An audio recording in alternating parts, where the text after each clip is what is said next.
এই যে তত্ত্বাবধায়ক সরকার রিভাইভ হলো তার কার্যকারিতা থাকবে। সময়ের হিসাবে ১.৫ দশক নির্বাচনকালীন নির্দলীয় তত্ত্বাবধায়ক সরকার ব্যবস্থা নিয়ে রাজনৈতিক অনিশ্চয়তা ও টানাপোড়েন।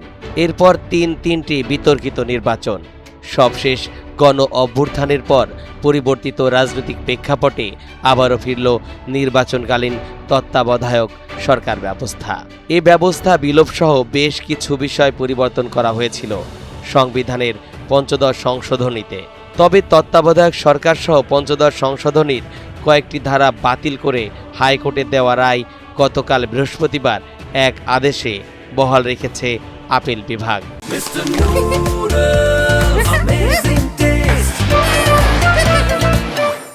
খারিজ করে দেওয়া হয়েছে হাইকোর্টের রায়ের বিরুদ্ধে আপিল। এর ফলে নির্বাচনকালীন তত্ত্বাবধায়ক সরকার ব্যবস্থা পুনর্বহাল হচ্ছে। প্রধান বিচারপতি জুবায়ের রহমান চৌধুরী সহ ৪ সদস্যের আপিল বিভাগ এ রায় দেন। রায়ের প্রতিক্রিয়ায় আইন বিচার ও সংসদ বিষয়ক মন্ত্রী মোহাম্মদ আসাদুজ্জামান বলেছেন, আগামী নির্বাচন তত্ত্বাবধায়ক সরকারের অধীনেই হবে। বাংলাদেশ জামায়াত ইসলামীর পক্ষ থেকে নির্দলীয় নিরপেক্ষ তত্ত্বাবধায়ক সরকারের প্রথম প্রস্তাব দেওয়া হয়েছিল। আওয়ামী লীগ সরকারের সময় ২০১১ সালের ৩০ জুন জাতীয় সংসদে পঞ্চদশ সংশোধনী আইন পাশের মাধ্যমে তত্ত্বাবধায়ক সরকার ব্যবস্থা বাতিল করা হয়।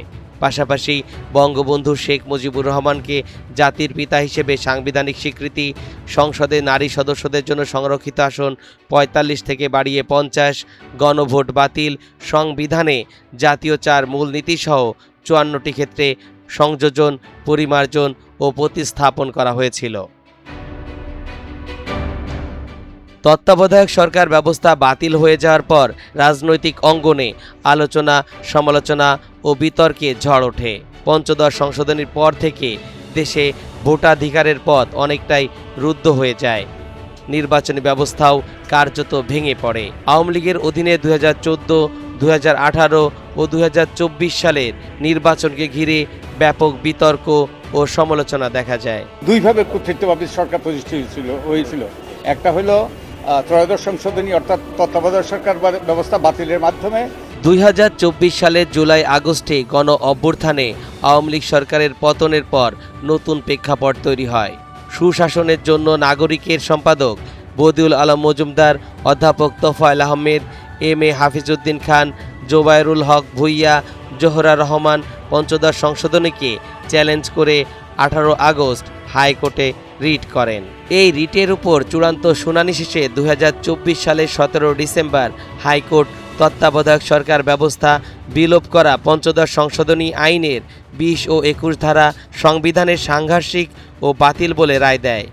এরপর গত বছরের ৩ অক্টোবর পঞ্চদশ সংশোধনী পুরোটা বাতিল চেয়ে আপিল বিভাগে আপিল করেন সুজন সম্পাদক বদিউল আলম মজুমদার সহ ৪ জন। পরে বিএনপির পক্ষ থেকে দলের মহাসচিব মির্জা ফখরুল ইসলাম আলমগীর, জামাত ইসলামী সেক্রেটারি জেনারেল মিয়া গোলাম পরোয়ার, গণফোরাম নেতা সুব্রত চৌধুরী সহ আরও কয়েকজন আপিল মামলায় পক্ষভুক্ত হন। সংসদের মাধ্যমে তত্ত্বাবধায়ক ব্যবস্থাকে যে বাতিল করা হয় সেই প্রতিবন্ধকতাটা আমরা আজকে পার হয়ে আসলাম। রায়ের পর্যবেক্ষণে হাইকোর্ট বলেন, পঞ্চদশ সংশোধনী আইনের ২০ ও ২১ ধারা সংবিধানের মৌলিক কাঠামোকে ধ্বংস করেছে, যেটি হচ্ছে গণতন্ত্র। রায়ে আরও বলা হয়, নির্দলীয় তত্ত্বাবধায়ক সরকার ব্যবস্থা বিলোপ করা গণতন্ত্র, অবাধ ও নিরপেক্ষ নির্বাচন, আইনের শাসন, বিচার বিভাগের স্বাধীনতা, যেগুলো সংবিধানের মূল কাঠামো তা ধ্বংস করেছে। আদালত সুস্পষ্টভাবে আমাকে এবং এই ব্যাপারে যারা সোচ্চার ভূমিকা পালন করেছে তাদেরকে স্বীকৃতি দিয়েছে। মূলত সংবিধানের ত্রয়োদশ সংশোধনীর মাধ্যমে সংবিধানে তত্ত্বাবধায়ক সরকার ব্যবস্থা অন্তর্ভুক্ত হয়। এই সরকার ব্যবস্থায় ১৯৯৬, ২০০১ ও ২০০৮ সালের ৩টি জাতীয় সংসদ নির্বাচন অনুষ্ঠিত হয়।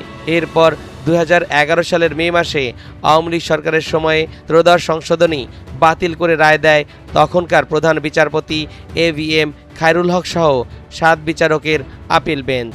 তিনি সহ ৪ জন বিচারকের সংখ্যাগরিষ্ঠ মতামতের ভিত্তিতে এ রায় দেয়া হয়।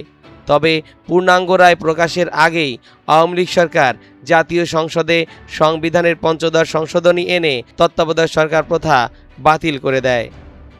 তরিকুল ইসলাম, NTV অনলাইন।